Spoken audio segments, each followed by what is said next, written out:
Let's roll to the next piece of the transfer portal.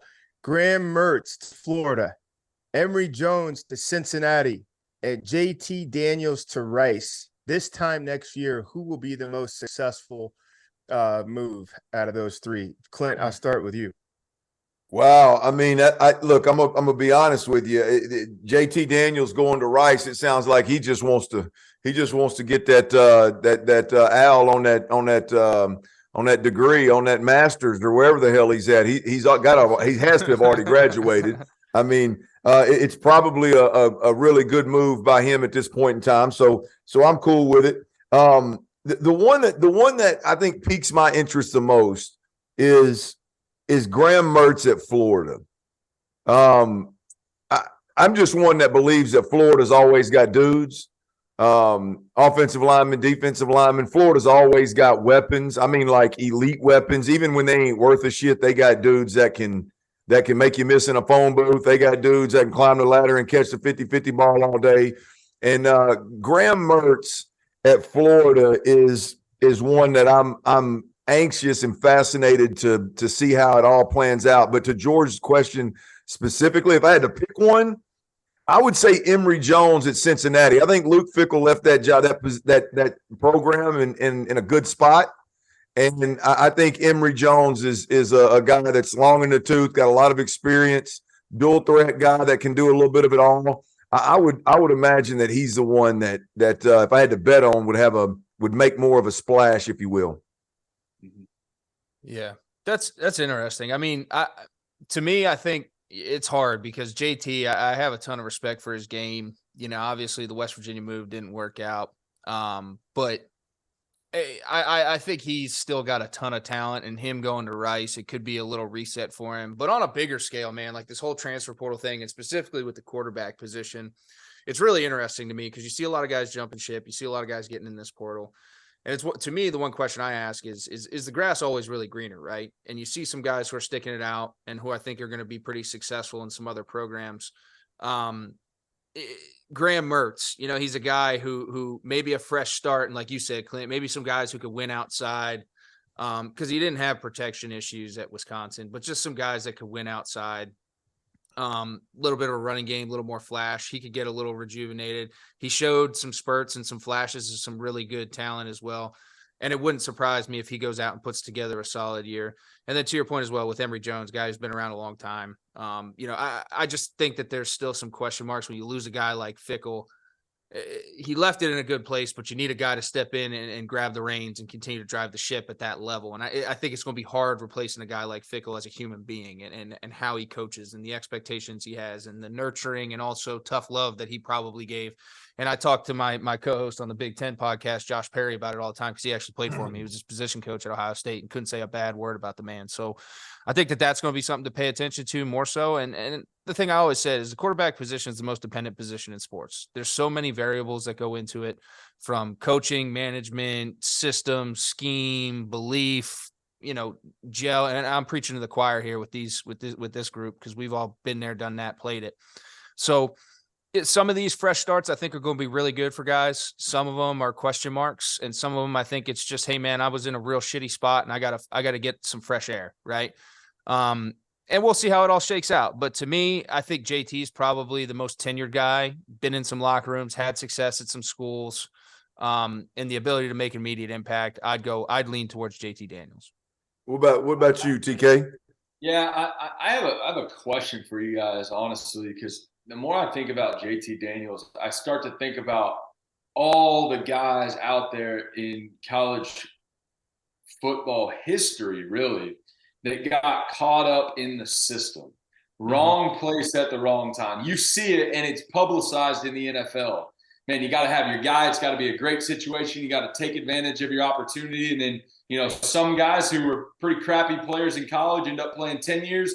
Guys that were big-time players in college that should play for 10 years play 1 or 2 or don't even make it. It happens at the college level, and I think JT Daniels may be one of those scenarios where, man, he just, you know, whether it's injury or riding a wave of success like Stetson Bennett at Georgia, and then then he goes to West Virginia and it just didn't work out there because maybe his confidence was down or they just had a bad year, whatever it was. Now I think you guys are right. He's going to Rice to try and get a degree and get a job in the corporate world. But how many guys let me ask this question. Do you think JT Daniels is better than Rice and he got caught up in the system, or is JT Daniels not as good as we thought he was at the beginning of his career? I'll jump in. I mean, I think he is better than Rice, but to your point, Trev, I think he's been through everything you mentioned. He's been through injuries. He's been through some political battle. He's bounced around, right? And I think Rice, him going to a smaller market where he's going to kind of disappear for a little bit. I think he tried to kind of do that at West Virginia, but it's not really the case. I think he's a guy who's got a lot of scars, who's been in the system and who's been through all of that bullshit. And he's very talented. He is a talented guy. I mean, I threw with him when he was in like 6th, 7th grade. Kid was unbelievable. So talented dude. I think it's almost one of those situations where he said, listen, I got to get out of the limelight and I just got to go focus on me, whatever it may be. Cause it could be personal things. It could be mental things. It could be the game itself. Go to Rice, disappear for a little bit, roll the dice and see what happens. Right. Cause if he does get a shot, it could be one of those situations, dude who transferred all over the place, ends up being a late round pick or an undrafted free agent, gets into a camp, good situation and plays in the NFL for a bunch of years. Right. So I think for him, it was more so about get out of the limelight, disappear for a little bit. Let me just go down here and focus on in a program and in a league and in a conference where I could be a man amongst boys if I played to my potential. So I like the move for him personally. And it's a smart move. And apologize, fellas. We're over here messing around with technical difficulties in the tropics, but it's a smart move. And I wish more kids would look at it like that, Trevor, because he found a great place with a great coach. It isn't the bricks and banners. If you really want a career in the NFL, you need to get around people who understand the curriculum, who can teach you the curriculum, who can bring you along. Mike Bloomgren was an offensive line coach for the Jets before he took over at Stanford. Then he was the offensive coordinator at Stanford for years, and then he took this job on here. Bloomgren, wealth of knowledge, deep curriculum. He's going to bring them along. And now you can get down there and just fly the plane. Quarterbacks need flight hours. They need flight hours. But what do these guys do? They get bucked off of one thing and they want to go get the next biggest, best thing instead of just let me go find something I can fly and do this on my own. And they never want to go to Group of Five when you've been a 5-star rock star. And they never want to go off the beaten path. Oh, like Joe Milton, come out of Michigan. Should he have gone to Group of Five? Hell yeah, but nope, I'll go to Tennessee. What happens at Tennessee? A Hendon Hooker lands on him. So now you're watching. Joe Milton could have started and played for any number of schools, cut his teeth, learned to play, learned to come from behind, 4-minute offense, all these things. But he's loving his experience at Tennessee, but how is it still enriching you as a quarterback? I love this move by JT Daniels. What do you think about the other two, G? What do you think about the other two with Graham Mertz and Emory Jones at Cincinnati? Emory Jones is interesting, right? You got to Florida.